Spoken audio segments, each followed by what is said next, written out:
அண்மை செய்தியை பார்த்து வருகிறோம்.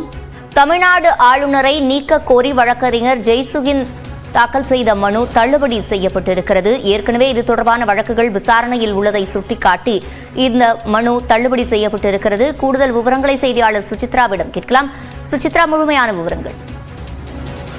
தமிழ்நாடு ஆளுநர் தமிழ்நாட்டினுடைய பண்பாட்டை தொடர்ந்து விமர்சித்து தமிழக மக்களை இழிவுபடுத்தி வரும் வகையில் அதனால் அவரை பதவியிலிருந்து நீக்க வேண்டும் என்ற ஒரு கோரிக்கை வலியுறுத்தி உச்சநீதிமன்றத்தினுடைய வழக்கறிஞர் ஜெய்சுகின் சார்பாக மனு என்பது தாக்கல் செய்யப்பட்டது. இந்த மனு உச்சநீதிமன்றத்தின் தலைமை நீதிபதி சஞ்சீவ் கண்ணனுடைய அமர்வில் இன்று விசாரணைக்கு வந்த பொழுது மனுதாரர் தரப்பில் ஆளுநர் தமிழக சட்டமன்றத்தை மட்டுமல்லாமல் தமிழ்நாட்டினுடைய ஒத்து மக்களையும் இழிவுபடுத்தியுள்ளார். கடந்த ஆண்டு ஆளுநர் உரையின் பொழுது தமிழ்நாட்டின் முக்கிய தலைவருடைய பெயரை அவர் கூறவில்லை. மேலும் தமிழ்தாய் வாழ்த்திற்கு எதிராக அவர் வெளியேறியுள்ளார் என்ற ஒரு குற்றச்சாட்டையும் மனுதாரர் தரப்பில் முன்வைத்திருந்தனர். இந்த நிலையில் இந்த மனுவை குறுக்கிட்டு பேசிய நீதிபதிகள் மிக முக்கியமாக தமிழ்நாடு அரசில் ஆளுநருக்கு எதிராக தொடரப்பட்ட மனுக்கள் ஏற்கனவே விசாரணைக்கு நிலுவையில் இருக்கும் பட்சத்தில் இந்த மனுவை ஏற்க வேண்டிய அவசியம் இல்லை என்ற ஒரு கருத்தை கூறி தற்பொழுது ஜெய்சுகின் அவர்கள் தாக்கல் செய்த அந்த மனுவை தற்பொழுது தள்ளுபடி செய்து உத்தரவிட்டுள்ளார்கள்.